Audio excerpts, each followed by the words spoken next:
So, how's your New Year's resolution going? We're now more than a week into 2023, and if you're like scores of young people across the United States, including some of our producers here, you're trying dry January, quitting drinking through the end of the month.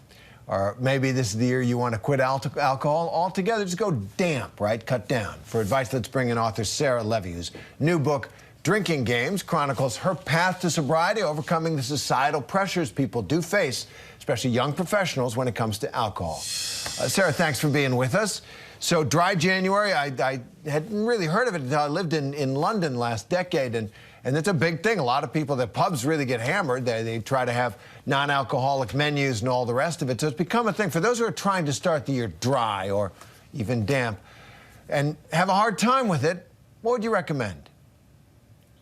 Yeah, absolutely, Terry. It's definitely a big thing in the UK and picking up momentum here in the US. And I think for anyone who's contemplating dry January and maybe feeling a little bit overwhelmed, I always suggest just keeping it simple, taking it one day at a time. You know, it can be very daunting to think about doing anything for 30 days at a time. I also suggest, making a list of activities that you really enjoy doing that don't necessarily involve alcohol and kind of going through them throughout the month, having things to look forward to, things that you can enjoy doing other than, going out to a bar and drinking with your friends. That's good advice. So the problem is when you do have a professional event, for example, just a social event, especially young professionals, right? There's a work hard, play hard mentality.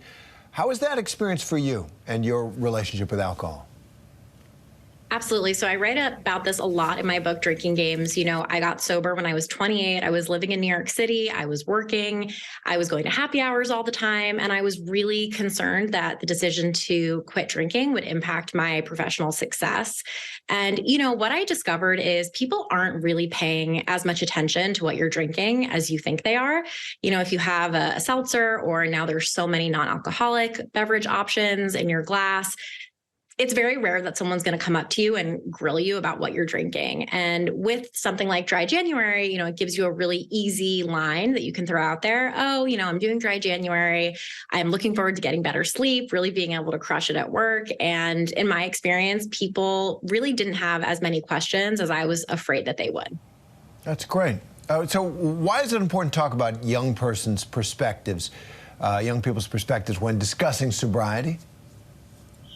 So for me, I had a really outdated, preconceived notion about what having a problem with alcohol looked like, or, even just needing to cut back. I thought you needed to have a really dramatic, messy rock bottom and lose everything in order to drink less. And that wasn't my experience. I had a great job. I had friends. I wasn't drinking first thing in the morning or drinking by myself. But my relationship with alcohol was really changing. And I was having really bad hangovers and blacking out when I drank and just feeling really anxious. And so I think it's important to share different experiences, especially for young people who maybe on the outside look like they have it all together, but are struggling. And just to tell people that there's another way, you don't have to drink, and that you're not alone. And how would you say it's changed your life? What has been the impact of your sobriety on yourself and how you relate to the world?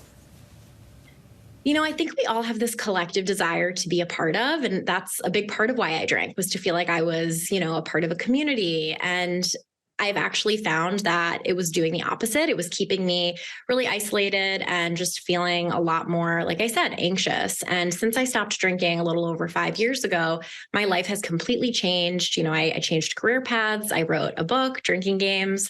I got married. I was so worried about dating sober. It ended up being kind of a superpower for me.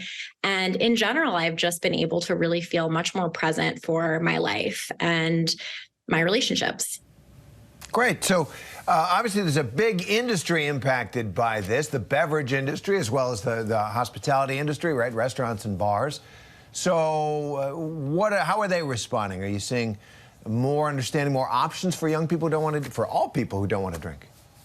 Absolutely. When I was first contemplating sobriety, I remember going to restaurants and seeing maybe one or two mocktails and club soda. And now, like I said, the movement is really growing, which is so exciting. And there's so many restaurants and non-alcoholic bars and spirit shops that have all alcohol-free beverages. So you can really still feel like you're drinking something kind of special and having fun with your friends without needing to have alcohol. And I think we're really seeing these brands pop up in response to a desire for more options.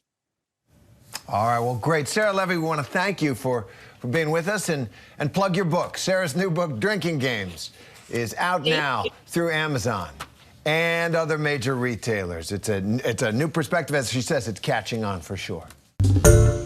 Hi, everyone. George Stephanopoulos here. Thanks for checking out the ABC News YouTube channel. If you'd like to get more videos, show highlights, and watch live event coverage, click on the right over here to subscribe to our channel. And don't forget to download the ABC News app for breaking news alerts. Thanks for watching.